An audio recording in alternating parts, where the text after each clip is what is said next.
On November 2nd, 1995, a man named Catalino Nick Sang would hijack a school bus that was filled with 13 children with disabilities, a mother who sat on board, Nubia Castellano, and an adult aide, Dorsey Williams. The tragic event began at about 8:15 a.m.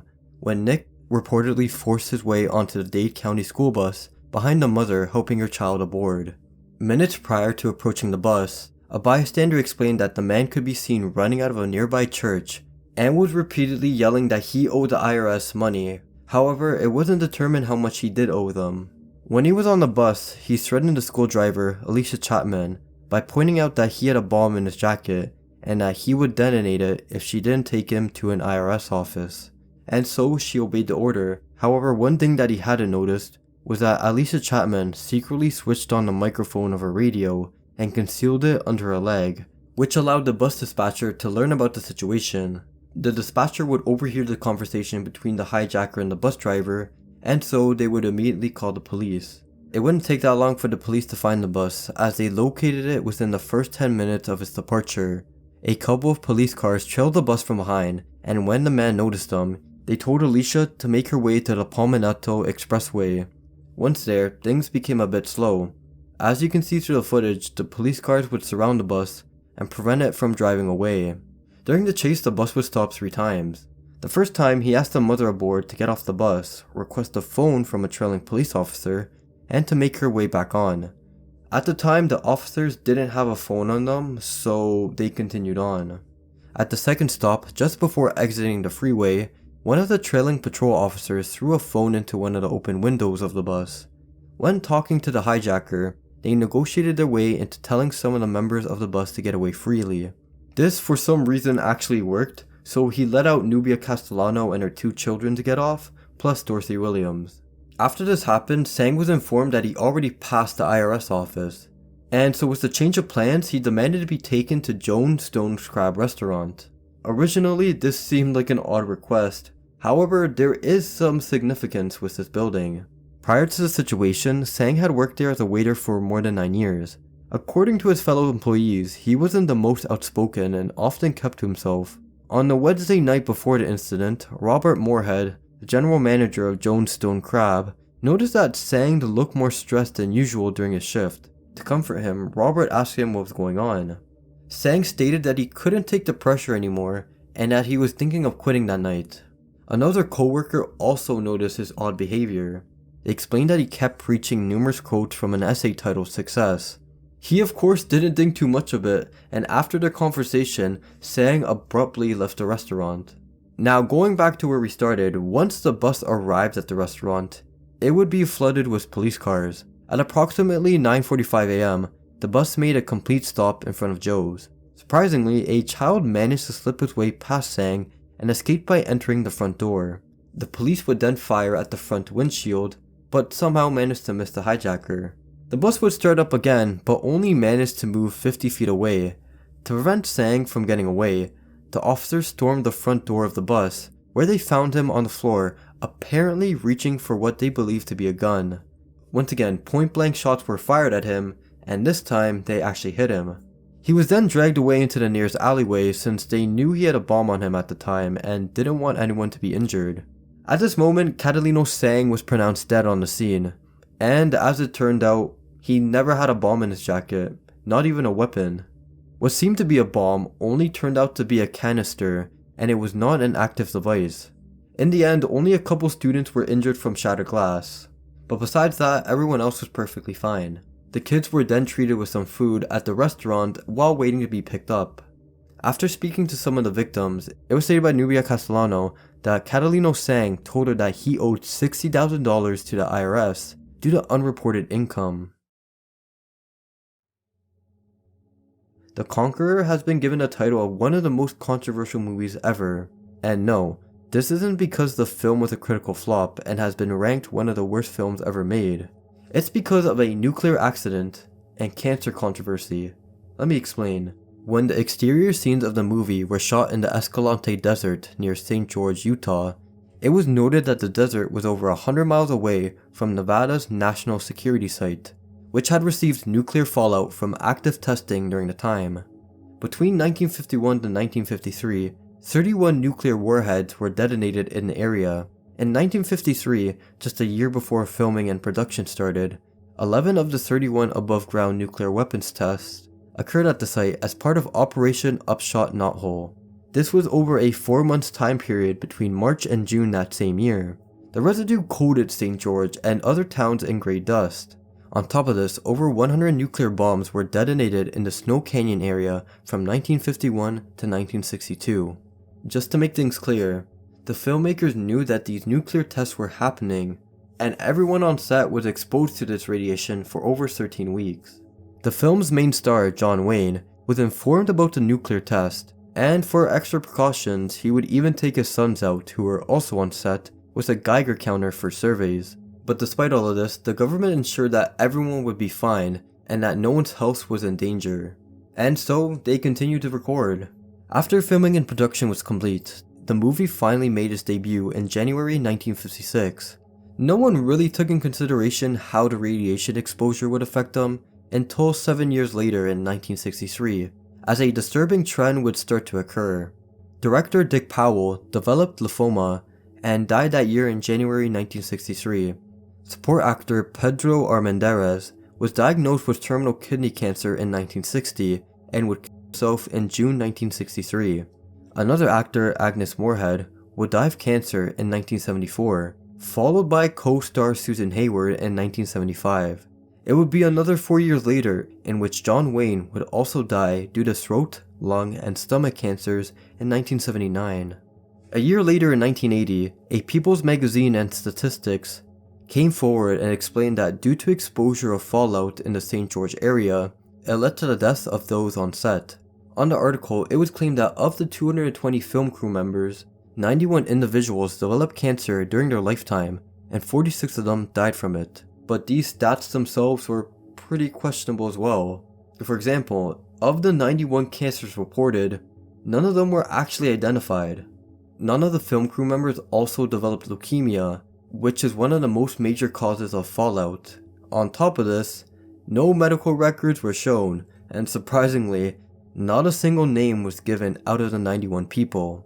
Also, remember how it was mentioned that there were 220 film crew members? Well, turns out there was only 108, so no one really knew where these numbers came from. There were even 3 other movies filmed in the exact same location during 1957 to 1979, and to one's surprise, none of the casting crew had abnormal cancer rates. This is where people started to question the lifestyle choices of the film crew members, specifically John Wayne. It was well known that a majority of the film crew members were heavy smokers. John Wayne was one of the more beloved actors in the film, but would constantly be seen smoking on set, and has even advertised smoking cigarettes. His death negatively affected many, so it was suggested that blaming it on something else was much more favorable. Eventually, a University of Utah scientist named Lynn Anspaugh even came forward and explained that according to her analysis of the fallout readings from the time and the place of the movie's filming, she calculated that the crew would have received no more than 1 to 4 milligrams of radiation, which was way less than the normal background levels. This is a rabbit hole in itself, and there's still some people who are still iffy about the situation, so let me know what you guys think about it. Cover Up was an American action/adventure TV series that aired for only 1 season, starting in September 1984. The TV show starred actors Richard Anderson, Anthony Hamilton, Jennifer O'Neill, and most notable, John Eric Hexum. The first 6 episodes of the show went out as planned, and all was going well until episode 7, Golden Opportunity. In one of the scenes for that episode, it involved John Hexum's character, Matt Carper, loading cartridges into a .44 Magnum handgun. Keep in mind that the gun would only fire blanks, so none of the crew members saw too much of it. Now for this particular scene, Glenn Larson, the director of the show, wanted the scene to be in the form of a master shot. If you don't know what that is, it's basically a long recording of an entire scene that's shot in a way so that the camera is able to capture all cast members in the frame. It would take a while to get the perfect shot, so Glenn Larson told everyone that they could have a break. It was a long day of filming, and John Hexum decided that he would sit down while playing around with the prop gun. For safety precautions, he would unload all the blank rounds. However, John mistakenly forgot to unload one blank round. As a way of teasing himself and others on set, John would pretend that he was playing Russian roulette, and he would spin the gun around numerous times and even point it to his temple. Not knowing that it was still loaded, John pulled the trigger. The force caused a fracture to his skull and drove a segment of a bone that was later determined to be around the size of a coin into his brain, in which he would suffer from a massive brain hemorrhage. It was noted by Detective Gary Fullerton that John Hexum loaded 3 empty cartridges and 2 gunpowders, which were filled blanks into the handgun. Before pulling the trigger, he even stated, "Let's see if I got one for me." John Hexum was rushed to the Beverly Hills Medical Center, where he underwent 5 hours of surgery to repair his wounds. But this wasn't enough, as only 6 days later after the incident, John Hexum was officially declared brain dead and was taken off life support. Regarding his death, it was ruled accidental, but just a few years later, John's mother, Greta Hexum, won an undisclosed out-of-court settlement with 20th Century Fox Television and Glenn Larson Productions, which was the production company for the show. But despite the tragedy, Conqueror still aired for another 16 episodes. His last appearance would be on the 7th episode, and he was replaced by Anthony Hamilton for the remainder of the season. Episode 9, titled Writer's Block, Hexum's character is noticeably absent, and it was explained that during the show he was sent to be on another mission, but it was revealed at the end of the episode that he was killed on a mission and wouldn't be returning. A memoriam written by Glenn Larson then appears on the screen, to which viewers are notified about his death. Cover-Up's last episode would air on April 6, 1985, and was cancelled after its first season due to poor ratings. To end things off on a good note, Hexum's corneas, kidneys, and skin were donated to those in need. The recipients included a 37-year-old man who successfully received a heart transplant. A 5-year-old boy who was in critical condition also received one of the kidneys, while the other recipient was a 43-year-old grandmother who waited for 8 years to finally get one. Both corneas were transplanted to a 66-year-old man and a young girl who desperately needed them. Hexum's skin was donated to a 3.5-year-old child who suffers from 3rd-degree burns. The Phil Sports Stadium Stampede, or commonly referred to as the Wowowee Stampede, was a crowd rush that occurred at Phil Sports Stadium in Pasig, Metro Manila, in the Philippines on February 4, 2006. On that day, around 30,000 people had gathered outside the stadium to participate in the first anniversary episode of the TV game show Wowowee. To put it in perspective, people were camping outside a couple days before the anniversary episode, so people really wanted to watch this. Originally, the stadium was meant to be a viewing area for people who weren't able to enter the actual basketball arena where the game show was taking place. As mentioned, it was the first anniversary episode, and those running the show never expected such a large audience to show up. Typically, only 5,000 people show up, and so they actually weren't prepared for this. Prizes were also offered, as audience members could win jeeps, taxis, and the top prize being 1 million Philippine pesos. In a Philippines Daily report, it was suggested that an absurd amount of citizens showed up to the stadium. It was determined that these people were coming from the poorest areas of the Metro Manila, and most of them were jobless. So this game show that granted them instant wealth was very pleasing to them, and they wanted to win.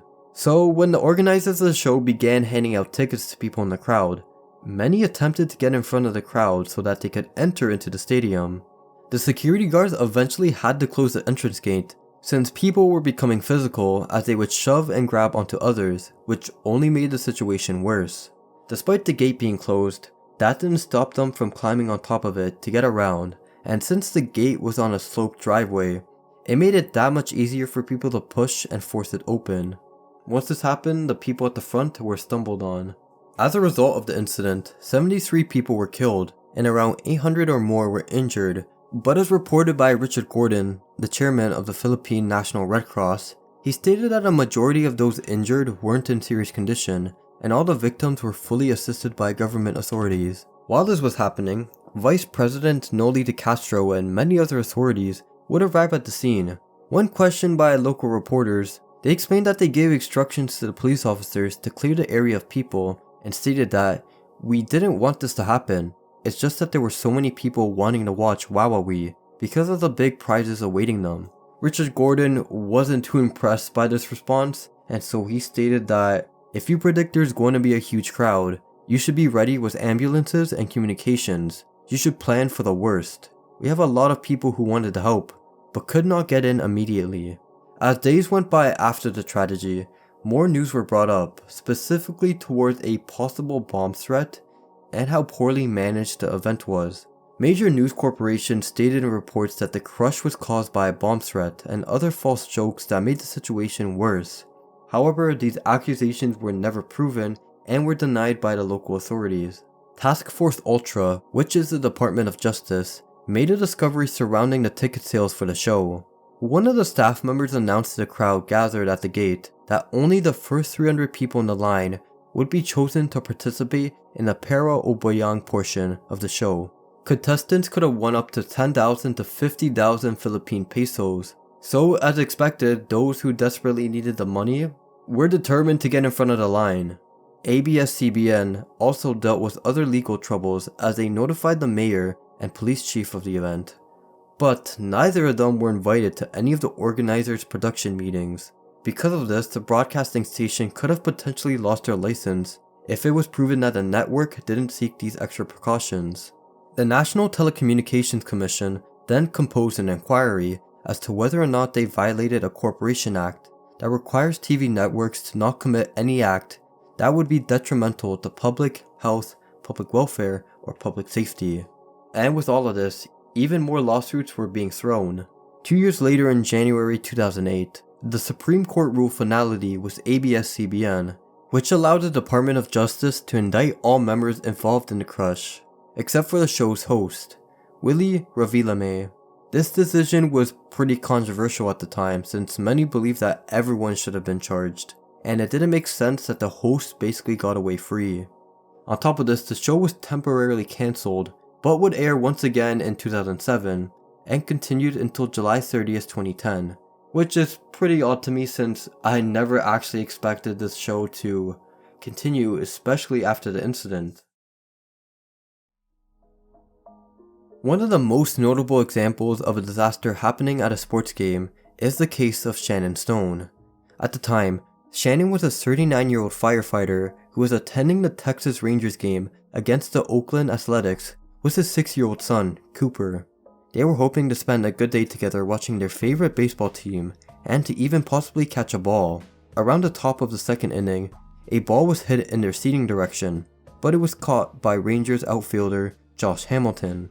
As a kind act, Josh Hamilton would toss the ball to Shannon and his son as they asked for it. While reaching over for it, Shannon would flip over the railing and fall 20 feet down onto a concrete floor head first. At the time, the camera was focused on the pitcher, but while it was recording, you could hear Shannon yell and the crowd would be shocked by what just happened. The play would stop and both announcers were confused as to why the game would stop. Moments after, they were finally informed about the situation and footage of Shannon falling would be shown. Unexpectedly, Shannon was still conscious and was even talking to the paramedics who tended to him. He even asked them to check on his son to make sure he was alright. Despite him falling, it was deemed at first that he would be alright, since he still had the ability to talk and had some sense of brain function. But sadly, Shannon would die en route to the nearest hospital. It was later confirmed that his cause of death was blunt force trauma, and the reason why he was conscious for a while after falling is due to something called lucid interval, which is a window of conscious clarity after a traumatic injury. As a way to commemorate Shannon Stone, a moment of silence was reserved for him, and both the Rangers and Athletics wore black ribbons on their uniforms. Also, in that same stadium, it was announced by Rangers team's president, Nolan Ryan, that they would raise all the railings in the front seating sections to 42 inches to ensure the safety of others. A statue was even created to show honor to both Shannon and Cooper. Cops is an American TV documentary reality program series that's known for documenting the daily lives of police officers. The footage is raw and shows people getting arrested, car chases, and drug stings, just to name a few. It's one of the longest running TV shows in the United States and has made its debut all the way back in 1989. For a show running for that long and its raw aspect, it was bound for something disturbing to be shown. And that's exactly what happened in August 2014.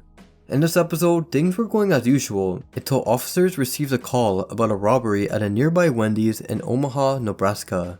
Once arriving at the Wendy's restaurant, the officer called for extra backup. Just to make things clear, the police officers would always have a cameraman with them.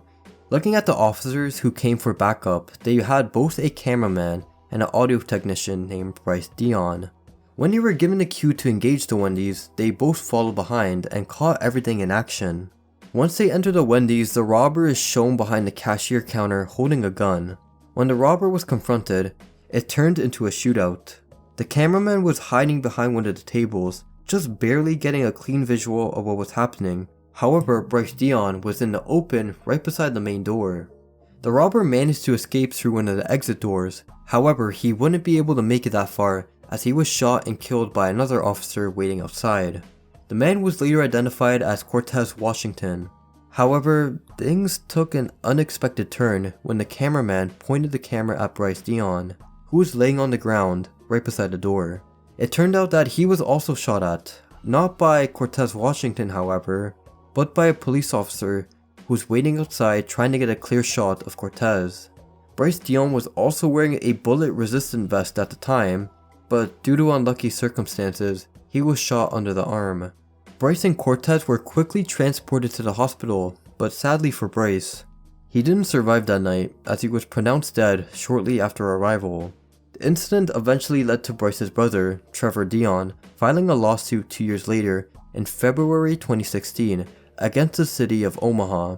The lawsuit was against the poor communication and coordination between the dispatchers and officers arriving at the scene that ultimately led to Bryce's death. The suit also blames the authorities' decision to invite the video crew to go with the officers in such a dangerous situation. Let me know what you guys think about this, because at the time, the show was still going and a lot of people didn't like this, how the cameraman and all of them were in these bad situations and it just seemed that they didn't have that much protection. And that ends it off for today's video. If you made it to the end, thank you so much for watching. Channel 3-year anniversary was yesterday since recording the video, and I'm super grateful for the audience that I have now. Thank you all for watching and showing massive support. But yeah, that's the end for today. As always, I hope you guys are doing great, and I'll see you next time.